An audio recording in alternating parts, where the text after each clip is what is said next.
It is my proud privilege to present to you an exceptional hero in the landscape of our country. Dr. John Cherian Oommen, my only claim to fame is that he studied in the same college that I studied. He did his undergraduate and postgraduate studies in community health at the Christian Medical College, Vellore. And his MD thesis was on the socio-economic risk factors for perinatal mortality, which probably set the stage for many things that he thought about and did. He spent 30 years at the Christian hospital in Bissamcuttack, heading the community health program as the team lead of Mitra. The Christian hospital in Bissamcuttack is a 70-year-old, 200-bed multidisciplinary mission hospital in the hill district of Rayagada in Odisha. There they do 6,000 surgeries, take 400 deliveries. They see 15,000 inpatients, 80,000 outpatients. But that is only part of the story. So I think what Johnny O and his wife Mercy did initially was to set up that hospital well. And I had the privilege of visiting them in the year 2005, and I can tell you that all that I'm saying is true. But they decided that it is in moving out with the people that they will make the change.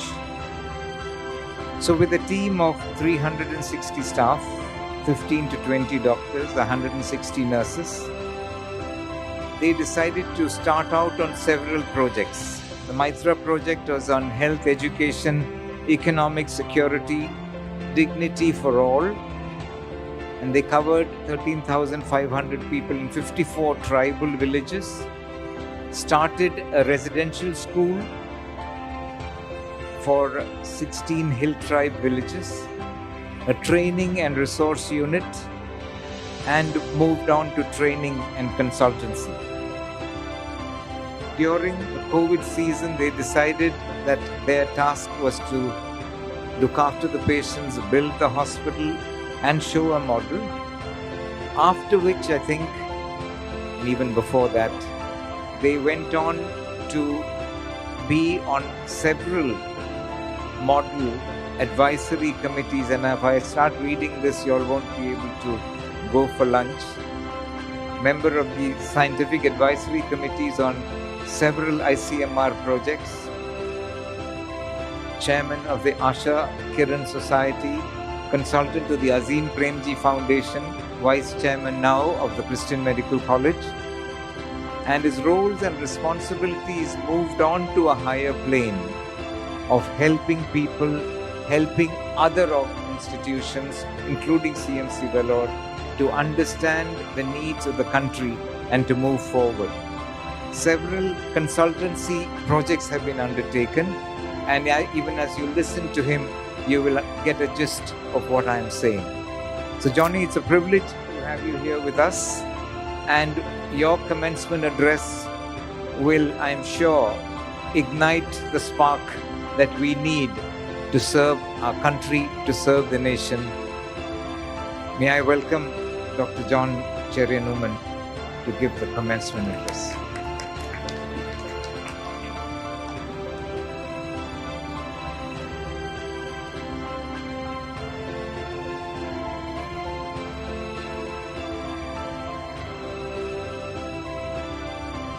His Holiness Moran Samuel Theophilus, Metropolitan of the Church, Reverend Father Sijo Andapallil,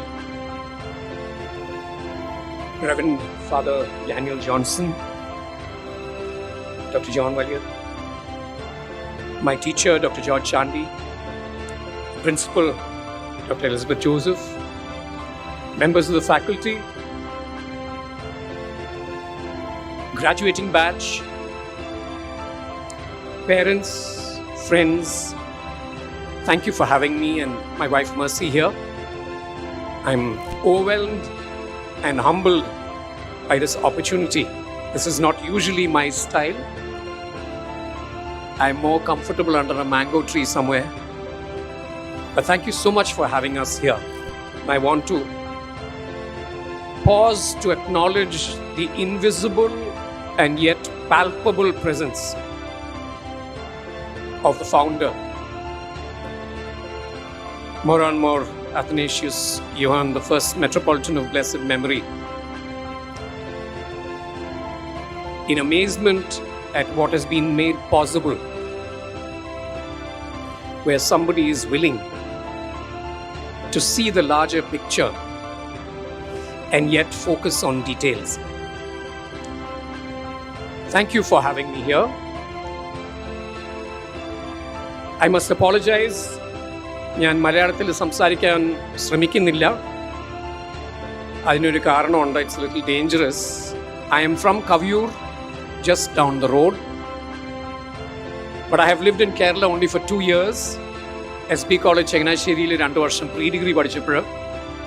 so മലയാളത്തിൽ സംസാരിക്കാൻ പഠിച്ചതെല്ലാം Newman's ഹോസ്റ്റലിലായിരുന്നു.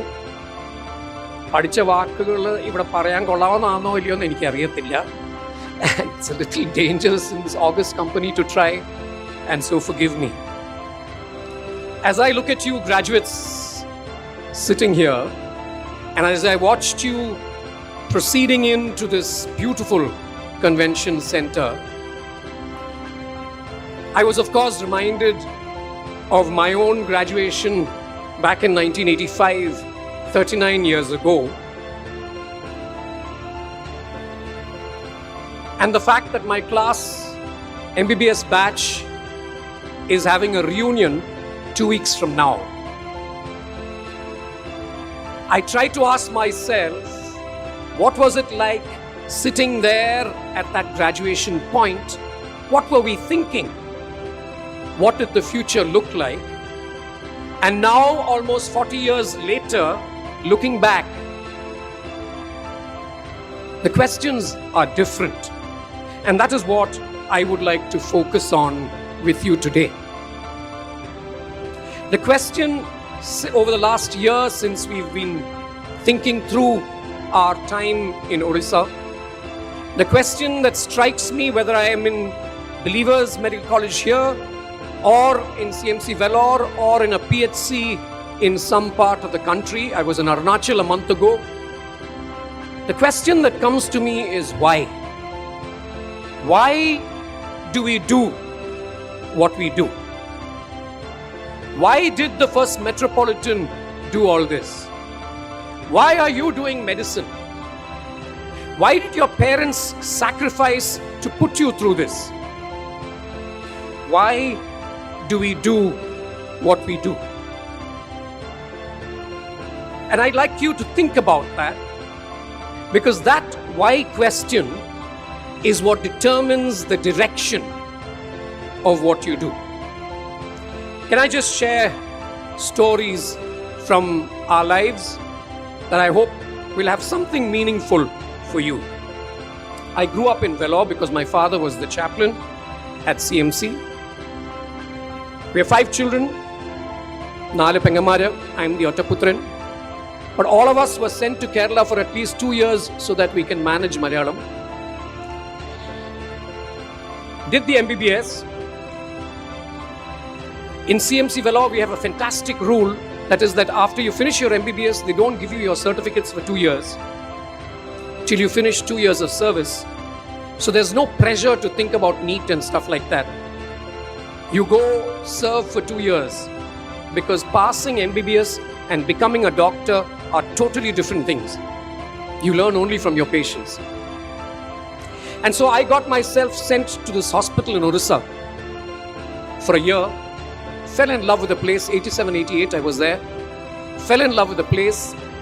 Came back and did an MD in community health. Mercy and I got married. She did a master's in maternity nursing. And we wanted to go back. So in 1993, July, this month, we were at home in Kaviyur, just Aniltanam that side, with my parents.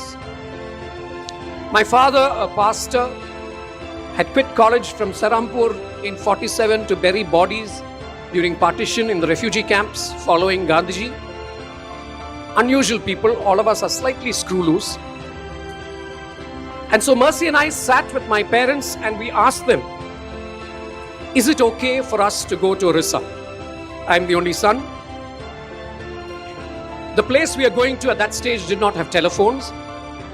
I said, when you die, I will not be able to come for your funeral. Is that okay?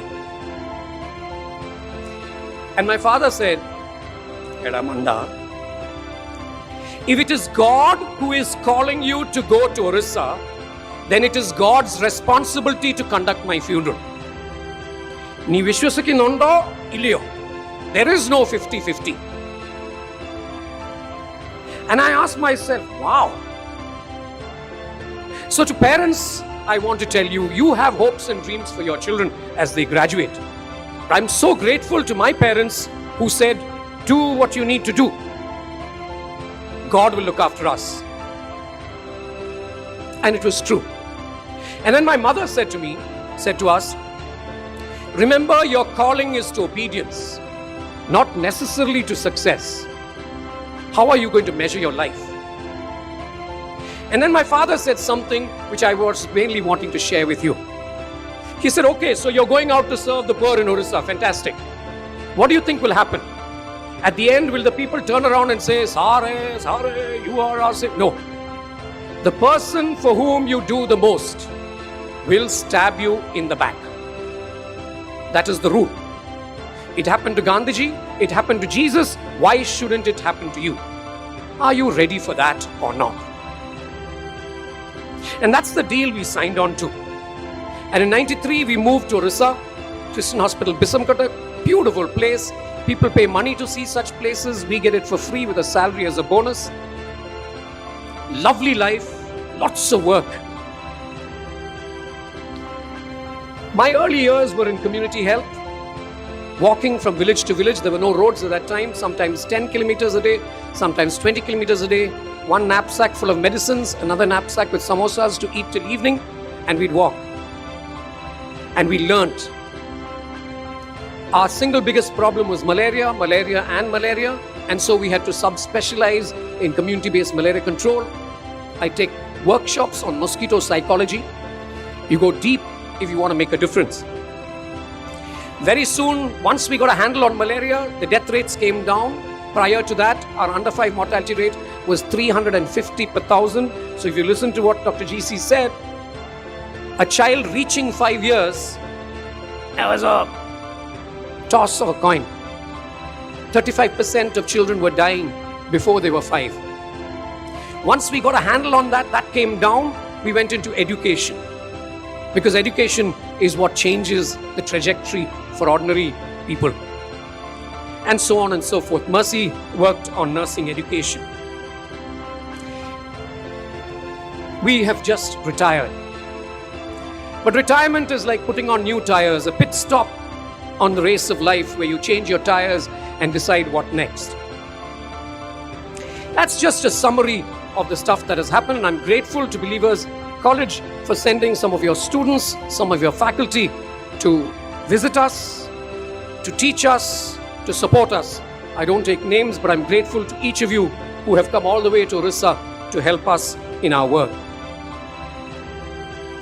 From this journey, I want to share with you some reflections for your thinking. Like Tirumeni, I had never heard this word VOLARE yesterday, till yesterday. I too went to Dr. Google for advice on how to say it. To fly. Engota. Abu Dhabi. New Delhi, New York, New Zealand, Australia. But what I understood of VOLARE was that VOLARE was not talking about a flight ticket or a visa or a passport.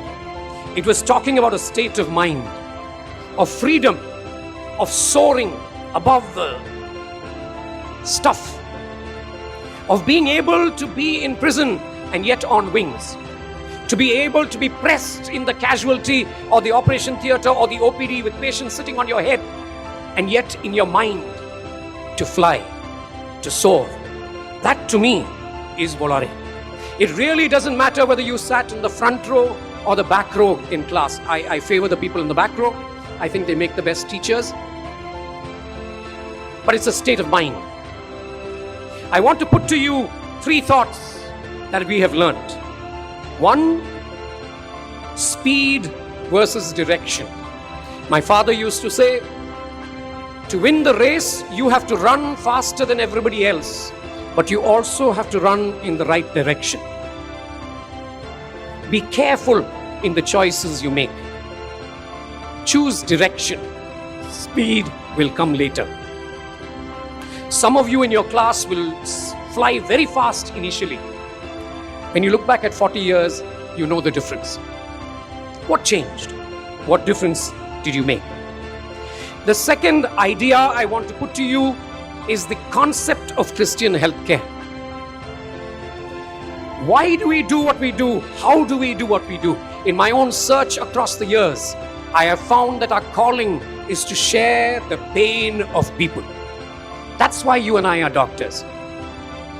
You can't just prescribe healing. Compassion means to suffer with, to cross the table, to feel the pain of your patients, your communities. Whether you're going to research or whether you're going to clinical practice or teaching, share the pain. That's what keeps us human. That's what gives us direction. I hope you will share the pain. We take the example of the disease called sickle cell anemia. We have a lot of it in our place. When we were in college, we were told about the genetics and stuff. But on the ground, it's a painful disease to have. And in our country, every genetic disease has got a caste connotation, because we marry within our communities. And so sickle cell anemia, though it is marketed as a tribal disease, is actually a disease of the Dalit community in central India. So nobody wants to touch. So the pain of sickle cell anemia is not just the crisis we were taught to manage. There is a social pain. There's a spiritual pain. There's a pain of the parents who say, is this what I gave to my children? Go beyond the biomedical logic of medicine. Cross over. Share the pain. And you will find it changes your life. And 3, as Gandhiji said, be the change. Be the change. You can't prescribe change. You have to be the change that you want to see. So, volare, in spirit. Somebody mentioned Paipat. The arrival lounge and the departure lounge of humanity in Kerala. The departure lounge is in Nirmasheri. The arrival lounge is on the Paipat Kavala. Humanity is churning under your noses. Those who have eyes will see. So if you really want to walk this pathway, the pathway for which this college was set up, the pathway for which your parents have sacrificed and sent you, I hope, the potential that each of you has in you from that degree that you hold, I suggest, 1, you have to deny yourself. You have to pick up your cross daily, that task that lies ahead of you. And you have to follow the divine spark inside you. This was not just pious platitudes. But unless you are willing to deny yourself, unless you are willing to pick up that task that lies ahead of you and to follow the divine spark inside you, you will not make a difference to anybody in life. 2, dare to be different. Dare to do different things. You don't have to compare with your classmates and prove you're better or worse. Dare to do things differently. Dare to be the difference. And 3, the Bible verse I read this morning was Isaiah 40:31. I want to tell you, you will not be alone. When you choose to walk that different path, you are not alone. When I was a medical student, I was not sure if God is real or whether he's a psychotherapy job. But over the 30 years that we have struggled on the edge of the cliff, we have learned that He is true. God is real. The p-value is less than 0.01. It is not chance. And so I want to assure you of that. He will renew your strength. Trust. You will soar on wings like an eagle. You will run and not grow weary. You will walk and not faint. People ask us, was it easy? If I were to ask my teacher, Dr. George Chandler, this question after all that he's done, was it easy? No. Was it worthwhile? Yes.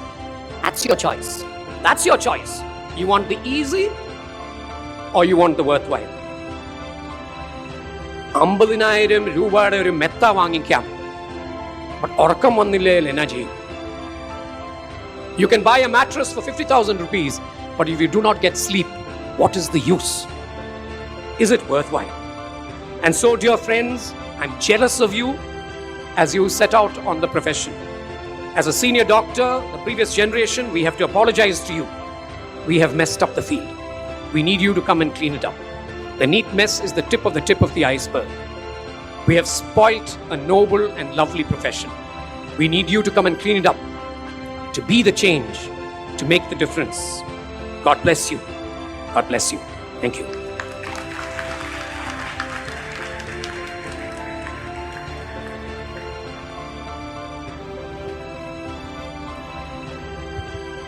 May I request Reverend Dr. Daniel Johnson to present Dr. John C. Oommen with the memento and gift.